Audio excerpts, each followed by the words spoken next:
me to Mr. and Mrs. Johnson at Blackman's cottage in Wadhurst. Roger, what have we got? Can't get in contact with their daughter at the cottage. She didn't turn up for work today. Roger, will do. Look, you're going to have to break down the door. Are you sure you want me to break down the door? It's going to have to be the front door. Yes, I'm concerned for her welfare. My son-in-law keeps a lot of cash. Well, there are cars here. I can't understand. You see, she didn't turn up for work today. Look, I'll take full responsibility. Just break down the door. OK, Rob, do it. And I just remember standing there and just this quietness. Complete and utter quietness. All, you know, they were talking, but they just didn't seem to hear that. It was just absolute dead quiet. And that's when I knew there was something really wrong. And I knew then that she probably was dead. Sir, I think I have some bad news for you. I believe your daughter may be dead. And I think it was the dread we'd all had in the back of our minds ever since that we'd arrived at the cottage. There was something really desperately wrong. And then I remember just being hustled out of the house and walking down to the police station about 50 yards down the road. And then just sitting there, and then, which seemed to be ages, and just sitting and waiting. And then they came in and said something about guns and they're being shot. And then after that, everything seemed as if we were as if it was some sort of film and we were just watching, but somehow or other we were involved in it.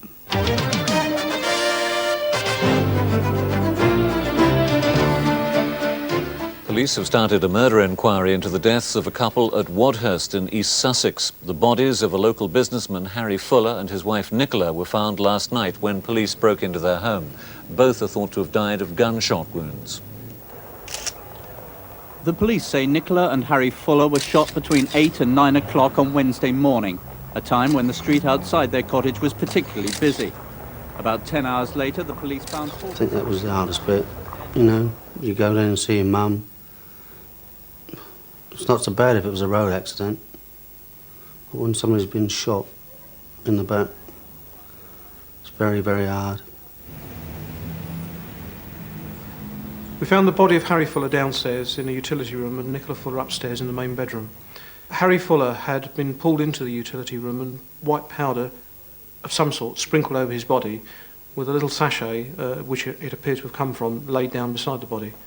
That was certainly, I think, intended to give the impression that this murder or these murders could have been drug-related. We caused that to be examined and very quickly found out that it was in fact sucrose, which is a sugar compound, and despite an enormous number of inquiries looking into the suggestion that this could be drug-related, we were quite happy at the end of the day that this was not a drug-related murder. Just outside that utility room we found a cartridge case, a fired case which looked as though it had been fired in a .32 self-loading pistol. Initially we found that Nicola Fuller had been shot 4 times, 3 times probably while she was carrying down on the landing the first floor, and subsequently a further shot after she'd stumbled into the bedroom.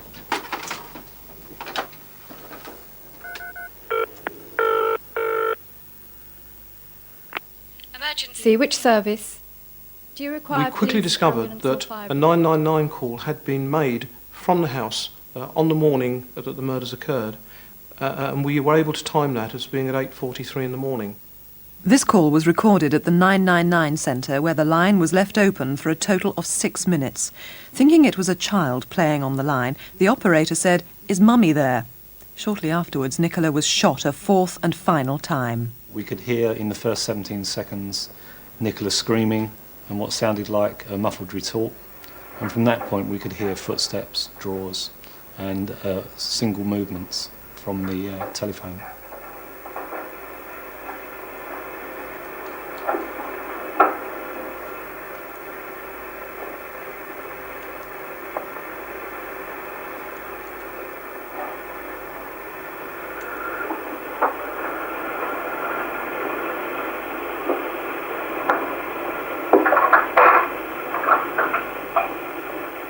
It took a lot, must have taken her a lot to get from where she was to the phone.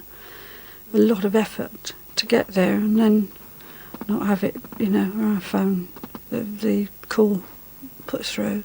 I think the nightmares that you have are of the fact that somebody desperately needs help. I know that she crawled a long way, she got to a phone, she managed to dial 999 and nobody came. And that keeps you awake at 3 o'clock in the morning, night after night. After the post-mortem and the detailed scene examination, we had a little bit more to go on.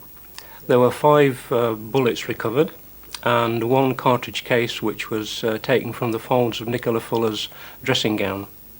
Now, the cartridge case was made by Hertenberger, which is a fairly unusual make. It had been fired in a Walther self-loading pistol.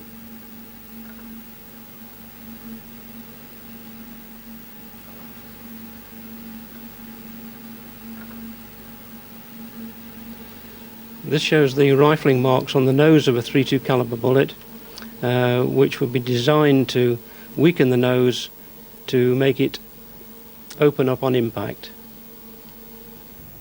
Detectives say they're now building up a picture of events at the Fullers' Wadhurst cottage on the day the couple were killed. A neighbour has now said that she did hear shots at about 9 o'clock on Wednesday morning, although at the time she didn't realise that's what they were.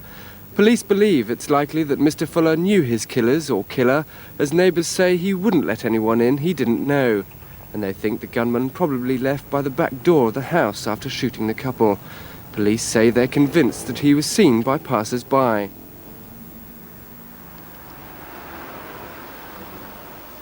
Excuse me, I'm the manager of Lloyd's Bank, and I think our security video might be of some use to you. What does the video show, sir? Well, it looks across the street, so from the front of the bank to the sweet shop on the other side. I knew the man particularly as a customer who came in here occasionally to buy cigarettes in the mornings. In a village like this, you tend to notice people. In fact, that Wednesday morning, he was here at about 8:30 when the school kids were here. The videotape that was handed in by Lloyd's Bank was clearly very significant because it, from the shot from the camera, it overlooked the main high street, which is in fact a main road through from East Sussex into Tunbridge Wells. At the time that the murders were occurring, it was extremely busy and there were literally hundreds of cars in stream going in each direction. But it did mean that we had on tape at least the movement of vehicles, and subsequently we actually found the picture of Harry Fuller going into the newsagents, which was directly across the road from Lloyd's Bank. That's him, that's the man from the cottage. I'd recognise him from the length of his hair. And that's at 8:34 that morning? That's right, that's the man I sold the cigarettes to. Today, Nicola's parents faced the press in the hope that their voice would encourage people to speak up. On Wednesday of last week, our beloved daughter was brutally murdered, together with her husband, Harry. Whoever killed Harry, Nicola was an innocent witness. I think we blamed Harry for what had happened because he'd put Nicky in a dangerous position. But that time we hadn't got anyone else to blame. We'd got to vent our anger out on somebody. I was surprised when she wanted to marry Harry, but I didn't feel that she'd known him long enough. I tried to persuade her perhaps to leave it a few more months, perhaps. But she was adamant and I couldn't persuade her one way or the other. She just wanted to made up her mind and that was it. Nicky was very quiet and shy and a very reserved person. It took a very long time to get to know Nicky, but if you were her friend, you were her friend for life. Harry was very charismatic and he treated her very well. He treated her like a lady. He always opened doors for her. There were always fresh flowers in the house. He was always buying her silly little presents that he would bring home when they hadn't been out working together. And he was lovely to her. He had the gift of the gab, Harry did. And Harry wasn't a villain. He was just clever at his job. He had expensive cars, Rolls Royces, Range Rovers, all the top cars. Harry could earn good money. And he enjoyed money, he enjoyed life. Harry Fuller was a very colourful character. He's referred to by people as a con man. He was, in some people's minds, unable to tell the truth. Here's a tape with a threatening phone call on it, the one that seems a crime officer found. You've heard it? Yes, sir, it was on the answer phone. It sounds like that guy Colin really means the business with Harry. Hello, this is Wadhurst 784501. I'm sorry I can't take your call at the moment, but if you'd like to leave your name and number, we'll get back to you as soon as we can. Hello, Harry, it's Colin. I'm going to come over tomorrow morning and we're going to have a serious talk about what you did to me tonight, because I'm pretty pissed off with you and you're going to pay for it. See you later. Colin turned out to be an ex-business partner of Harry Fuller's. They'd been involved jointly in buying and selling motor cars. We quickly traced him, and we were able to determine that that call on the answer phone had in fact been made before Christmas the previous year and related to an incident when Harry and Colin had a falling out in Tunbridge Wells. The lifestyle that Harry Fuller led meant that we had enormous a number of lines of inquiry to follow through. He told many, many lies to many, many people, and most of those people related those stories to us. We were absolutely weighed down with a wealth of information, some of which we subsequently found out was not true, much of which we found out was an exaggeration if it had come from Harry's lips. So, for example, if he had told somebody that he had £40,000 in his pocket, the probability is he had £4,000 in his pocket. Oh, good enough there, mate. Oh, there's plenty more where this came from. I got 350,000 in the attic back home. Only a few days before the murder, Harry had come into possession of £13,000 in cash, in the majority of which was £20 notes. £1,000 for you to start the business. Oh, thanks, love. So what I'll do is, I'll get it going, using this as capital. We buy in the cars, we sell them on, split the profits. Yeah? God bless you. And we were quite sure that some of that money should have been in the house at the times of the murders, and we never found it. Fairly early in the inquiry, we heard about Harry Fuller having come into possession of a rung motor car, for want of a better word, stolen motor car.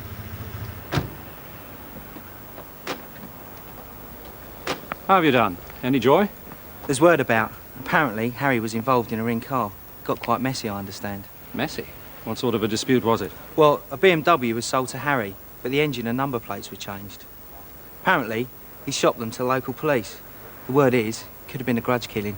So, do we know who sold him the car? We've got some names, but we need to... It led us on to a particular inquiry, which eventually went nowhere, but it was an example, and that was one of many, many similar inquiries of the red herrings, if you like, for want of a better word, that were being thrown up because of the way, the lifestyle that Harry Fuller followed. Cash in 20s. And we'll contact you at a later date. Hello, incident room. What did you say your name was? Steve Young. I'm an associate of Harry Fuller. Do you want me to come down and make a statement? And what did you do? I arranged insurance for him. I see. Well, it won't be necessary for you to come down. Someone will be in touch with you. Today, flowers on the doorstep are among the few reminders of the deaths of Harry and Nicola Fuller. They were killed by a small caliber handgun. Despite an intensive investigation, detectives still have no idea who pulled the trigger. They believe the answer could lie in the sometimes dubious business dealings of Mr. Fuller. 10 days into the investigation, and police were still searching inch by inch through the cottage. This thoroughness was rewarded when they found a machine used to record telephone calls.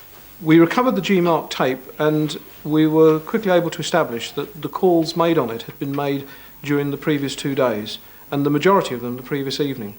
Quite why Harry Fuller had done that, to this day we don't really know, but for some reason he had decided to record a selected number of phone calls coming in on that day. And of all those phone calls, we were able to eliminate out every call except for one, which was from the man who gave his name as Steve. First thing. All right.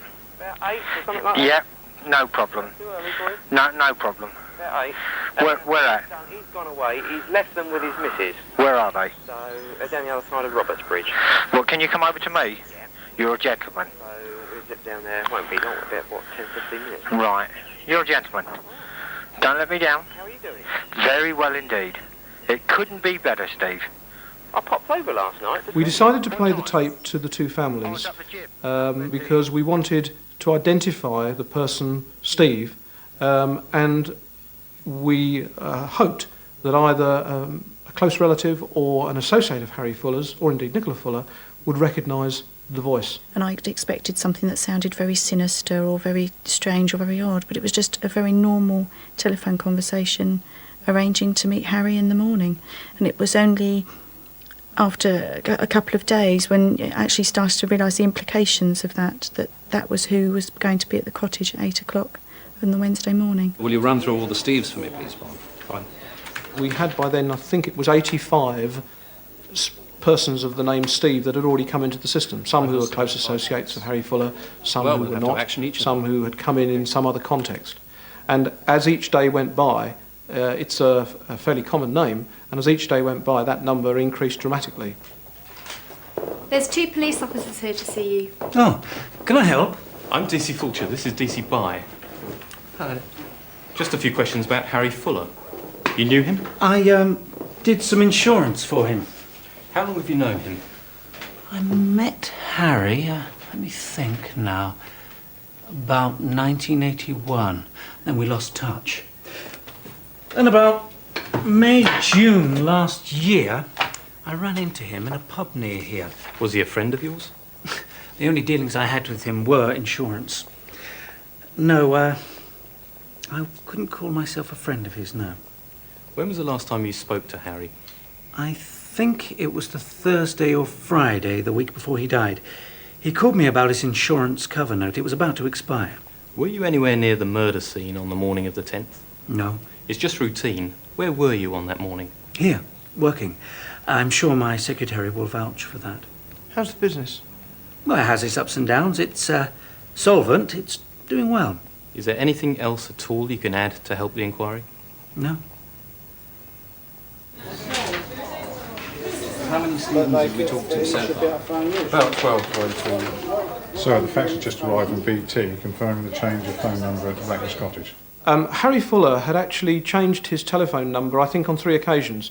The last time being the previous week to the murders. And this meant that only a limited number of people were aware of his most up-to-date phone number. How are you doing?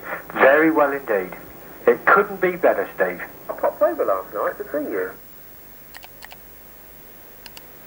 How are you doing? Very well indeed. It couldn't be better, Steve.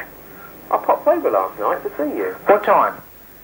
How are you doing? The police asked us to look at the Harry Steve call and isolate Steve's voice with a view to playing it for information. We actually isolated Steve's voice and enhanced it without altering the voice information. It should be remembered that his voice was excitable, or sounded excitable, and but people's voices do sound different over the telephone due to the telephone system and the answer phone recording system. And so it wouldn't have been easy, unless you knew him very well, to recognise that voice. I popped over last night to see you. I popped over last night to see you. Initially, I decided to hold the tape back in the early days, hoping that we could trace the person concerned and get to him without giving him prior knowledge of the fact that we had that tape. That didn't come about in the short term, and so I made the decision that I would seek the widest publicity for that tape that I could get, and for that reason went to Crimewatch. The day of Crimewatch couldn't go fast enough. We pinned so many hopes on the programme because we thought that the police had come to a dead halt and this was the only way that they would get a breakthrough. All day I was watching the clock, waiting for the time to come that it was going to be shown. We just paced up and down. We were thinking, OK, today's the day. They're going to find someone today. Somebody's going to know something. Somebody's going to have heard something.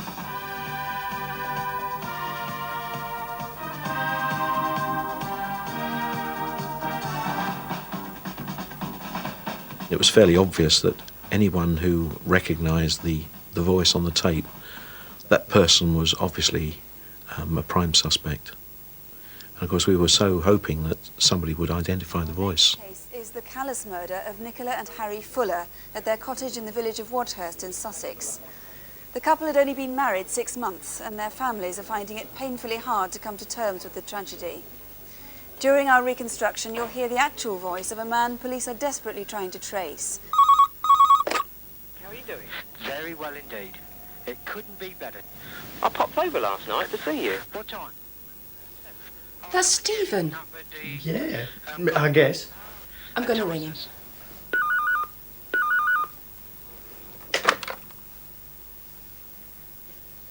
Yep. Hi, Steve. Are you watching Crimewatch? We'll put the TV on then. They're doing a reconstruction of the Wadhurst murders. They just played a tape. The voice sounds like you. Did you ring Harry Fuller the day before he died? No. Well, watch anyway. They may replay the same tape. Okay.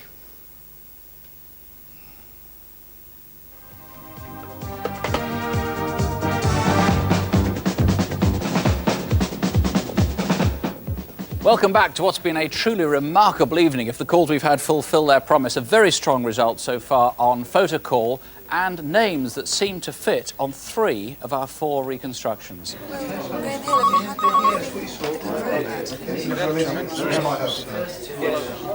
Most of which making suggestions as to the identity of that caller. Obviously, my assistance with those at the moment. But I would appeal to anybody who may be sitting there thinking, I know that voice, please to contact us. Obviously, we will follow all those calls up. I'm convinced it's Stephen's voice.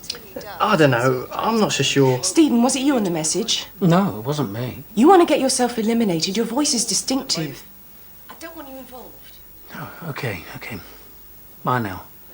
We've had quite a number of people coming forward telling us that they knew Harry. It went by in a blur. It seemed to go so far, so quickly. And then all of a sudden it was over, and we waited for the phone to ring. And literally sat by the telephone, paced up and down, waiting for the police to phone us to say, yes, we found something. And it didn't come. Could I take your details, please? Your name? The voice is Steve Young. He lives in Pembury. Police have never found out who made this anonymous phone call, but several viewers recognised Stephen Young's voice on Crimewatch. Well, we had a large response, something like 160 or more calls of all sorts from the public. I was pleased to get those calls. Initially, a little disappointed that there was nothing that one could immediately recognise as being red hot, if you like. But we then had to go through the process of deciding how we were going to prioritise our follow-up inquiries in respect of those 160 calls. I was in Wadhurst on the morning of the murder. In fact, I believe that the voice on the machine may be mine. Last year, Harry had said if I knew of any good cars, he would like first refusal. One of my clients, a Mr. T.C. Smith, in fact, had a Porsche he wanted to sell. I gave the details to Harry on a number of occasions, but as far as I was aware, he never made contact. Gradually, as the price came down, Harry seemed to get more interested and suggested that I arrange a meeting so that he could see the car. It was about 8:20 when I arrived. I went to the front door and knocked, but there was no reply. Hello, can I help you? I've some information about the murder of Harry Fuller. I've made a written statement addressed to 2 Sussex officers. It was my voice on the tape that they played at Crimewatch. I'll have to refer the matter to the incident room at East Grinstead. Are you willing to wait? You can go if you wish. No, it's okay, I'll wait. Your friend might be a while. Okay, look, see you later. Bye.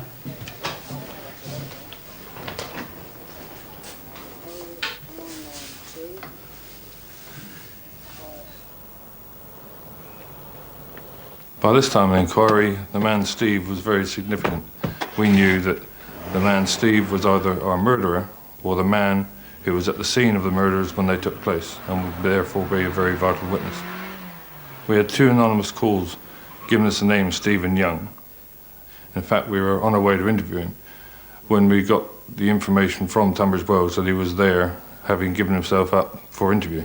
I'd just ask you this. If the tape hadn't come to light, never played on Crimewatch, you'd never told us about it, would you? Well, probably not, no. No. Yet you're at the scene. You're the most vital witness possibly. Yeah. Now you come to light. Yes. After 9 weeks. Yes. Are you a graduate? No. No, but you're quite well educated, aren't you? Went to Skinner's Grammar School, Tunbridge Wells. A good school. I just find it curious. You're obviously a law-abiding person. That after 9 weeks, and only because of the pure chance of the tape coming to light, that you've come to see us. Well, yeah. Is there anything you want to say about that? The thing was, I hadn't seen anything or heard anything which I thought would have been assistance. You don't know what would have been assistance, though? The image we had of Stephen Young when we left to go and interview him was a man who had some prior knowledge of the criminal fraternity, a man who had come into contact with the police before and had been subject of some form of investigation. In fact, we found exactly the opposite. We found a man who had never been interviewed by the police for anything ever before. I just wanted to sort of get it out of my mind and not get involved or be in any way involved with it. What sort of car do you own, can I ask? What sort of car do you take round to Wadhurst with you that morning? I think it was probably the Golf. Can you be sure? Yes, I think it was. I think it was probably the Golf, yes. Saying I think isn't sure, is it? It was the Golf. What other cars have you got that you can use? Well, at the time I had a blue Jetta, but it would have been the Golf I would have taken. What was the colour and registration number of it? It was white, and the registration is C for Charlie, 61 Golf Kilo Echo. Do you hold any firearms or any firearm certificates? Yes, I do. What firearm certificates do you hold? A firearms and a shotgun certificate. I have one shotgun, one 4.5 pistol, one 9mm pistol, one 2.2 pistol, and a 38 revolver. Are you a member of a gun club? Yes. Which gun club? That's the 41st Kent Home Guard Rifle Club, and I'm also the treasurer as well. We decided to arrest Stephen Young because during the course of the interview he readily admitted that he had been at the scene of the murders when the murders took place. He was the holder of a firearm certificate and by his own admission had weapons at his disposal. And it was because of these points that we decided that there was enough there to arrest him for the murders of Harry and Nicola Fuller. When they mentioned Stephen Young, it was strange, because I know the guy from the pub, and you think, oh, hold on a minute, he lives just down the road, and they got Stephen Young for murder. Twice, he's shot 2 people, cold-blooded. When I heard the name Stephen Young, I couldn't put a face to the name at all. The name meant nothing to me, so I went and looked it up in the telephone directory and found out that it was a local man. But then I couldn't put a face to it, and it was so frustrating that I now had a name of someone and yet couldn't picture who he was. When we questioned Stephen Young, it was a softly approach that we adopted for the simple reason that if we could keep Young talking to us, it would enable us to check what he was saying with Mrs. Young, facts that we were finding from the search teams who were out searching his home address and his office at the time we were doing the interviews. What were your finances like January, February this year? Pretty grim. Or were they... tight, put it that way. Were you financially viable, or were you starting to go down the pan? No, I think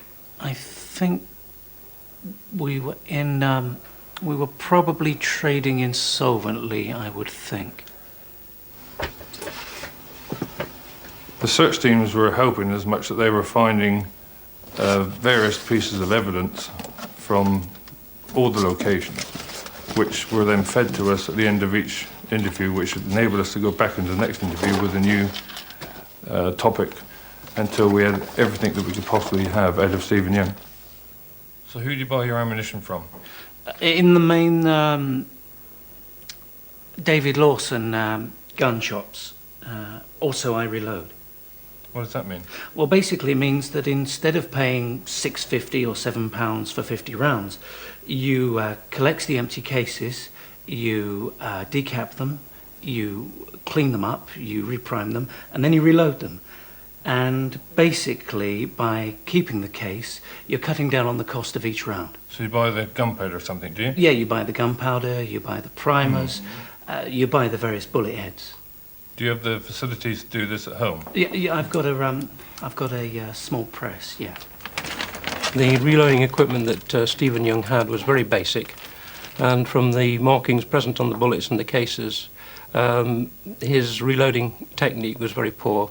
The markings that were generally produced on the bullets and cases on Stephen Young's reloaded bullets and cartridge cases looked to be the same type as those that had been put onto the bullets and cases at the murder scene. We're going to talk about cars. Cars that you own or cars you have owned. Like the white Golf GTI? Yeah, yep. Registration number C61GKE, yeah? Mm-hmm. Where is that now? That is at a garage in Norfolk. Oh, do you know the name of the garage? Yes, the Polka Road Garage. Stephen Young owned a Golf GTI, which was a most unusual car. It had a lot of modifications made to it, which made it virtually unique. On the day that Crimewatch was publicised, the 15th of April, Stephen Young had taken that vehicle to Norwich for some work to be carried out on it. That may be a coincidence. The Golf GTI was fitted with a mobile telephone.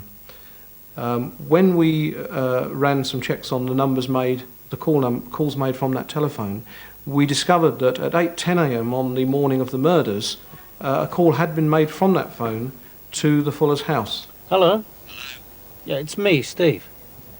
Where are you? Yeah, I'm out back. I'll be down, just give me 15 minutes. Yeah,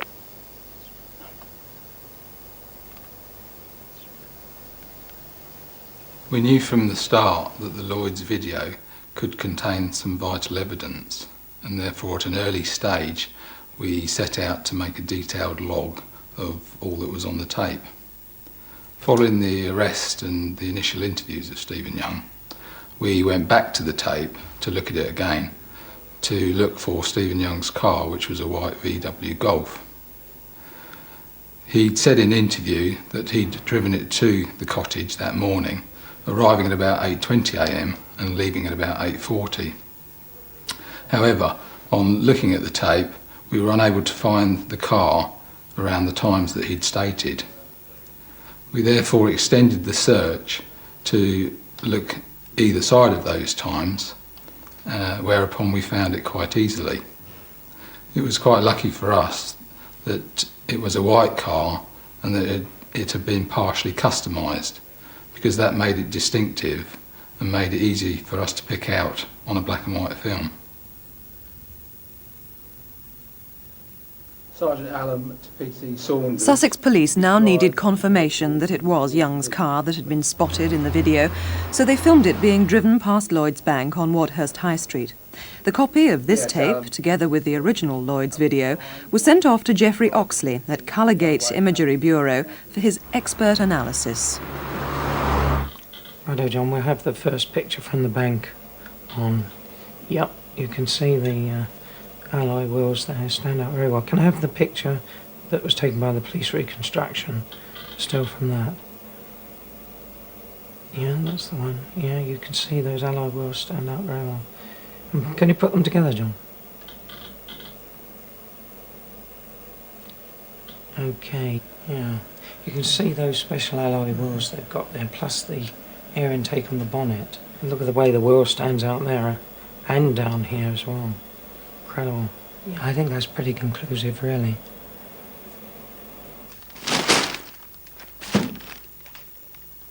After Young's arrest, we searched both his office and his home address and recovered a huge amount of property and paperwork. Amongst the paperwork, we found a £6,000 paying-in slip, which showed that £6,000, almost entirely in £20 notes, had been paid in the day after the murders into the account of Young and Harding. Bearing in mind that by then we were already aware of the £13,000 given by the lady to Harry Fuller 10 days before the murder, and the fact we hadn't found that money, that was very important. At this stage, Tony Rangles, a senior fraud squad officer, was drafted in to unravel the complexity of Young's finances. Mr. Young's financial position was quite desperate. He'd been using clients' premium funds for his own expenditure.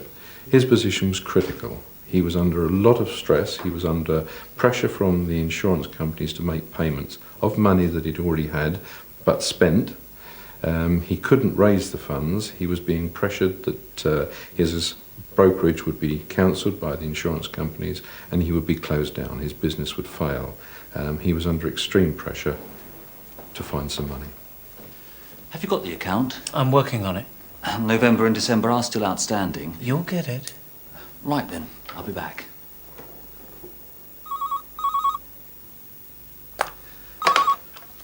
Yes? Hello, is that Mr. Young? I'm calling from the Provincial. Yes. I'll be calling in on Wednesday to collect the account. Yes, okay. Immediately prior to the murder, Young's bank accounts did not hold the money that he had promised to pay to the Provincial Insurance Company.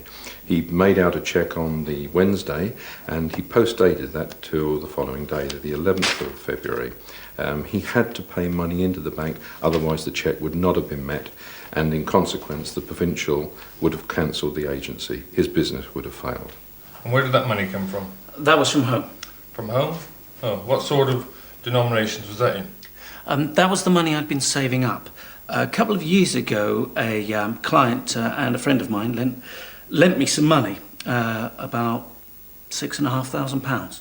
£6,000? 6,000, yeah. In what denominations? I think I've been keeping mainly 20s, mainly, yeah. You've been keeping 20s?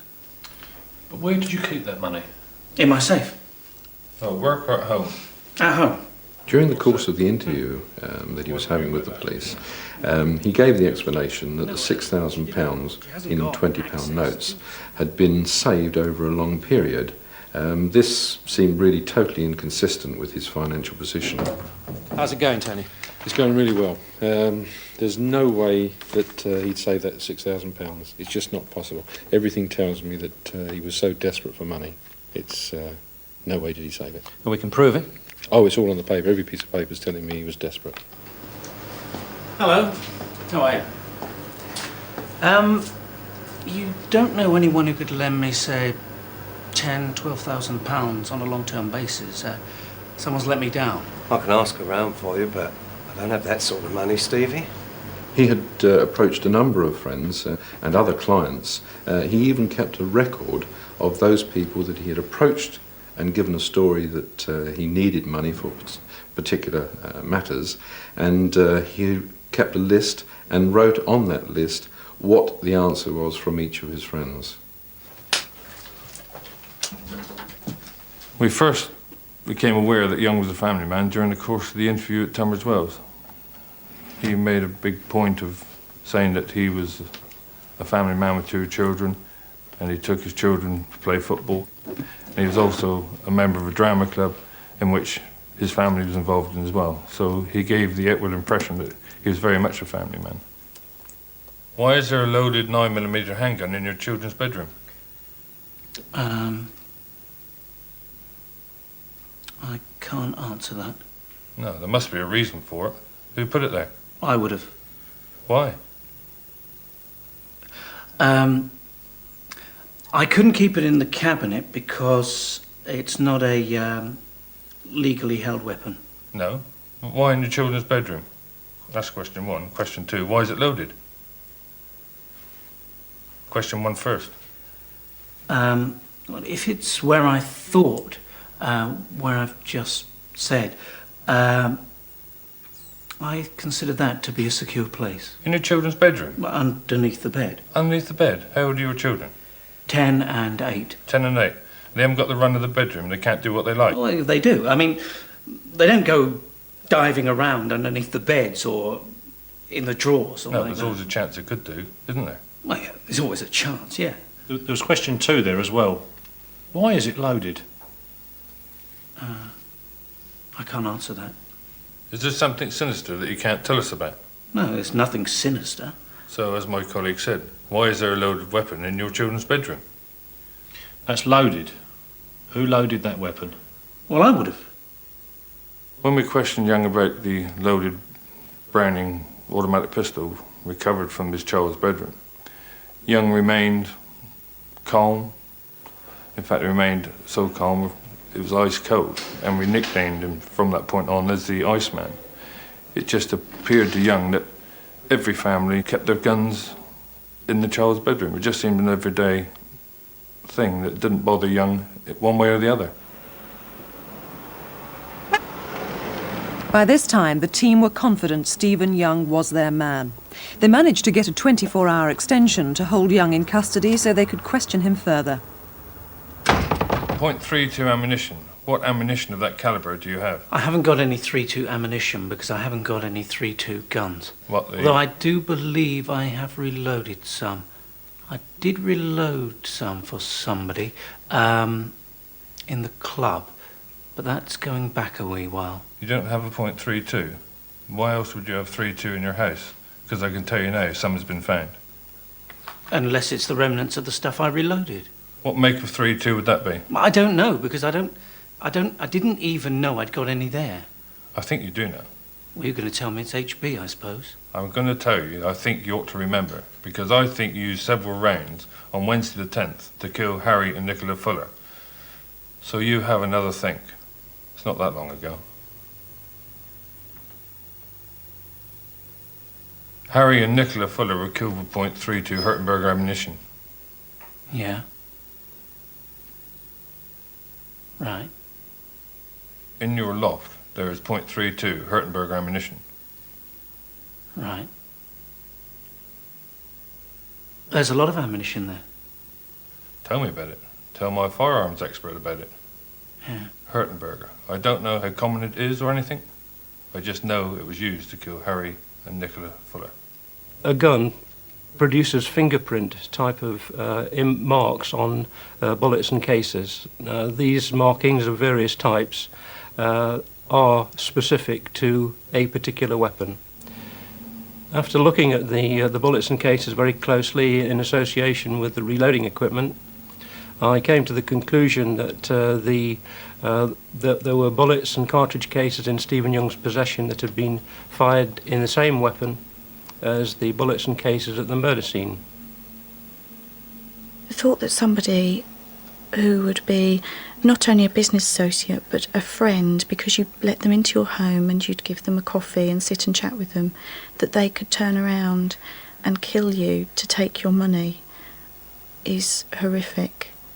Stephen Andrew Young, you've been charged that you on the... I found it hard to believe that somebody that was their insurance broker would have access to guns, let alone that he could commit such a crime. It didn't seem to fit the character of the sort of person you assume an insurance broker to be. But then, what is a murderer like? What job do they do? I didn't do it. The murder weapon used by Stephen Young, the Walther PPK, was the least likely of choice for a murder weapon when you compare it to the weapons that he had on his firearms certificate. The fact that it was traced to him was down to some very diligent and detailed police investigation who traced the source of that particular weapon and its connection with Stephen Young. The gun used to murder Nicola and Harry Fuller was never found. Documentation from a mail-order company in Derbyshire proved that Stephen Young had purchased a Chinese-made copy of a Walther PPK in 1988 and, in contravention of the Firearms Act, had sawn off the barrel. A single nickel-jacketed bullet found in Young's office matched perfectly the bullets used to kill the Fullers. A jury at Hove Crown Court has been hearing the final moments in the life of 27-year-old Nicola Fuller. They've been played a tape recording of a 999 call she made. At one point there I was convinced he wouldn't get found guilty of the murder. I mean, you know, it could go one way or the other. You know, you give it to 12 people and you could find that some find him guilty, some don't find him guilty. Guilty of murder, the man who shot a young couple for their money. It was a strange feeling the day that he was convicted. We suddenly had to realise that nothing would change. Although he was off the streets, he was a very dangerous person now behind bars, there was going to be no change for us, which still wouldn't bring Nicky back. But we certainly were relieved that there was no chance of him walking down the street again. Graham? Yes? Wasn't that Fuller's murder case yours? Yes? Well, have you seen the front of the News of the World this morning? No. But what's the News of the World got to do with the Fuller case? Well, it's all over the front page.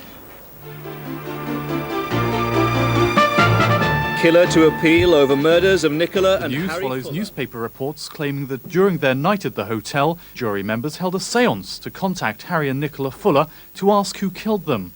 If successful, an appeal could result in a retrial or Young's conviction being quashed. Well, we decided that after the trial we needed to get away. The holiday was to get ourselves back together and to sort of sort ourselves out where we were going when we got back, because we'd sat for a year and we'd done nothing. And then to get off the plane and be told that there was an appeal pending. We came back and we were back where we started 9 months previous to that, which was, I don't think we felt that we were going to be able to get through it. When I heard, and when the team heard, that on the basis not of anything wrong with the evidence, but on the basis of misbehaviour by some of the jury, that the matter had to be tried again, it was frustrating, to put it mildly. I also felt very disappointed for the relatives of the two families who, having sat through one trial, had then to face up to sitting through a second trial. Nicky, because we can't afford it. Changed. We're innocent, so we get no legal It's aid. turned to a Ouija board case. That's what they're Mr. Young was delighted with the Court of Appeal's decision to allow his appeal against conviction, and he and we will start now preparing for the next round, which is the retrial at the Old Bailey. Mr. Young was remanded in custody until his new trial, which isn't expected to begin for several months.